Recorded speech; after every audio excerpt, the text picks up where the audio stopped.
Hora de falar de economia com Rita Mundim. Rita, muito boa noite. Tudo bem? Leandro, boa noite. Rita, hoje foram divulgados dados sobre emprego, né? Isso em março, o país criou pouco mais de 710 mil vagas.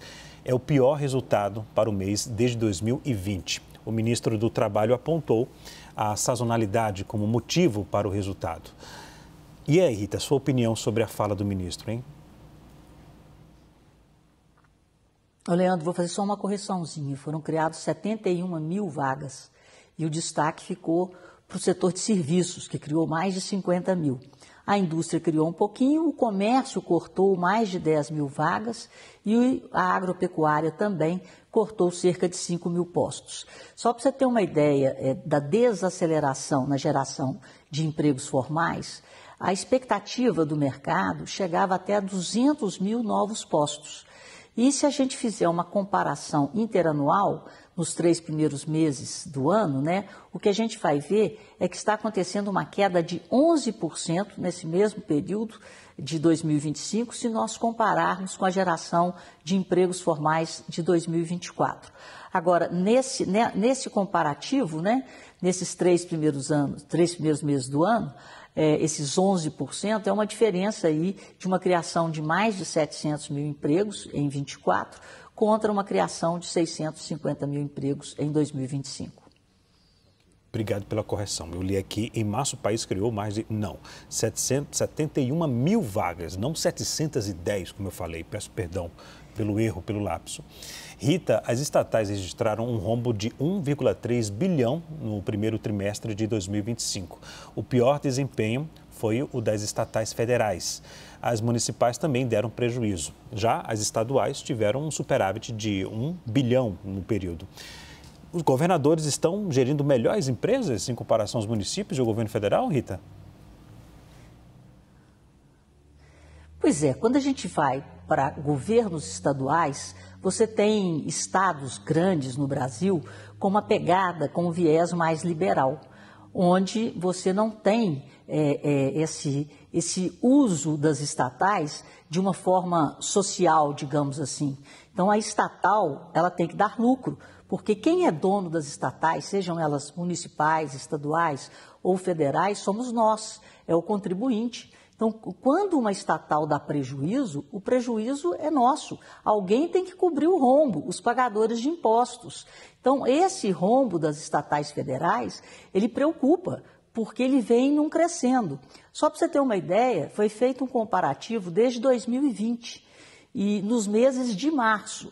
Então, nos meses de março de 2020 até 2023, você tinha superávit das estatais.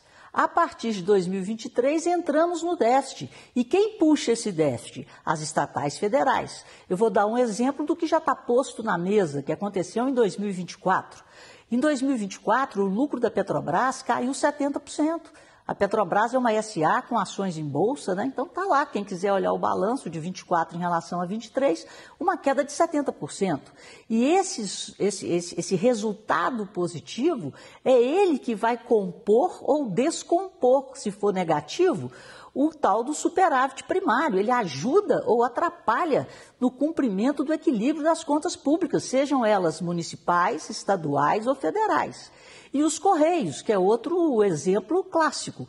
Os Correios vinham de um lucro bilionário até 2022 e estão passando aí para um prejuízo em 2024, que já está registrado, de 3,2 bilhões.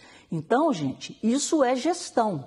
Isso é a forma de lidar com o negócio público. Não é porque a empresa é majoritariamente do governo municipal, do governo estadual ou do governo federal, que ela tem que ser usada ou mal usada para uso político ou para superfaturamento, cabides de emprego, etc. e tal. É preciso gestão, é preciso transparência na gestão das empresas públicas, porque os negócios como, dá exemplo, energia, petróleo, logística, isso dá dinheiro.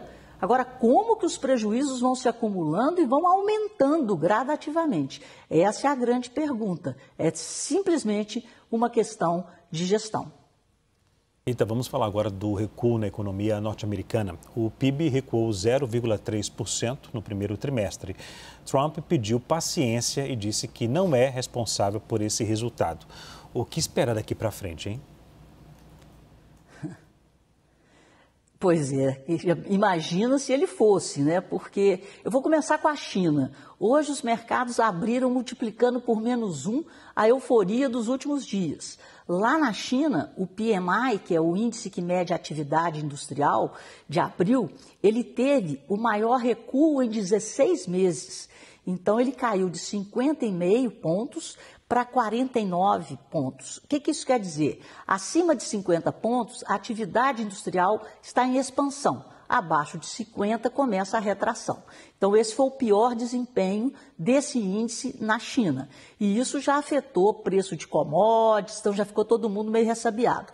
Quando veio o número americano, esperava-se um crescimento de 0,3 e veio uma queda, uma contração também da mesma ordem, de 0,3. Por quê? Primeiro porque o Trump ameaçou. Ao ameaçar, o pessoal que vende produtos importados nos Estados Unidos foi às compras. E os Estados Unidos apresentou aquilo que o Trump quer combater, o maior déficit comercial da história nesse primeiro trimestre, com um déficit de quase 350 bilhões de dólares, porque todo mundo começou a importar. Então, quando você importa, você não está aquecendo a economia local, pelo contrário, você está diminuindo o desempenho da economia local. Então, houve uma importação maciça de produtos exatamente para que esses produtos entrassem antes da tarifação. E, por outro lado, o Elon Musk fez o serviço dele ele saiu cortando cargos, demitindo funcionários.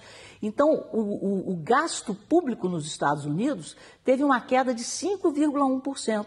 E o gasto do governo é um dos componentes do PIB pelo lado da demanda, porque o governo consome, o governo compra. Então, esse consumo do governo diminuiu e esse recorde de importações, esse déficit na balança comercial, foram os dois principais causadores dessa contração de 0,3% da economia americana. Mas, mesmo assim, o Trump quer colocar a culpa no Biden.